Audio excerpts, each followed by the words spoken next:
What is a .com? It is a commercial site. You can purchase, anyone in this room, anyone in the world can purchase a .com site.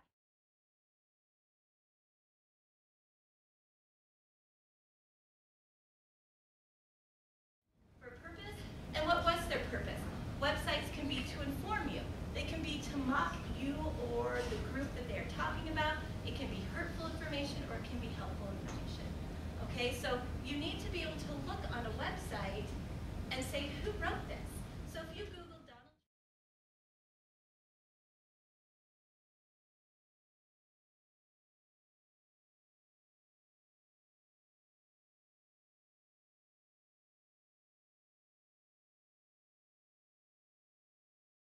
and I want you to have a chance to do this. So what you're going to do next for me is you're going to choose a presidential hopeful, whether it be Ted Cruz, Bernie Sanders, Hillary Clinton, Donald Trump, SpongeBob SquarePants, and you're going to Google him or her, okay? You're going to pick one site, and then you're going to grade that site using my little handy-dandy handout. You may do this in groups of 2.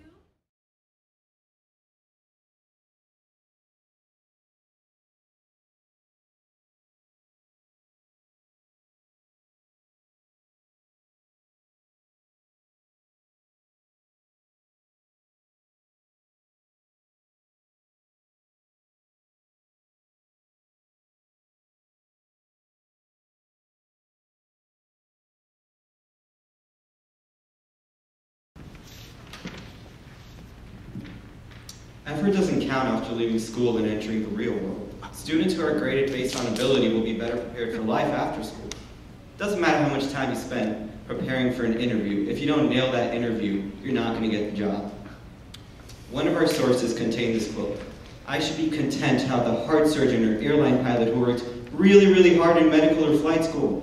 Whether or not that individual shows exceptional expertise or talent, no thanks." If high school students are taught to care more about effort than ability, then they will not be as successful later on in life.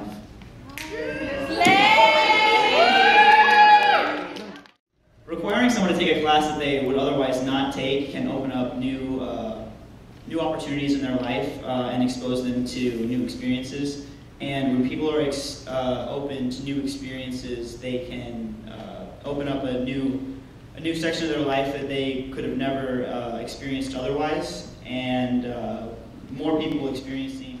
Apart from this, the financial strain of having every student in band would lead to cheap instruments, lack of proper equipment, and limited competition opportunities. One single teacher trying to handle an entire school's population would cause the individual endless stress and lower their ability to teach to their full potential. Students who are already struggling would waste valuable class time they could use to receive special assistance or build core skills. Band and choir becoming core subjects could hurt fine arts programs more than it would help them. Keeping fine arts optional is pertinent to continuing the success of these programs. All the other sports are not classes. It's not fair that this sport is a class because you get a credit for it, an academic credit that goes towards your school grades. If that were the case, and marching band was a sport, it would have to be outside of school entirely and not be connected to regular concert band. Our first argument is we have to look at the definition of extracurricular, and according to dictionary.com, it says outside the regular curriculum or program of courses. And then it gives examples, and one of them is orchestra, a type of band. And from that, we take that band and choir require time outside of school. You can't just go to class every day. However, we are debating music considered as an academic class, not a core class. Also, people should take a lot of times, I think you guys were arguing that band and choir should be extracurriculars based on the definition. You do have extracurricular choirs and bands, and that's completely fine, but we should also have academic choirs and bands. We have, some schools have mathletes teams. Those are considered extracurriculars. However, math is still an academic class. Students these days seem to be competing in everything. Grades, high SAT, you name it. Why should band be another layer? if you don't get a very good score, then something that you originally might have loved doing can just be completely trashed. Like you just lost everything that you ever loved about it. What they don't understand is that losing is a part of life, and you're not going to win at everything you do, no matter like band or sports or anything. So winning or losing a competition doesn't matter, because just going to the competition will teach students the importance of teamwork and dedication. And even though students would like to win a competition,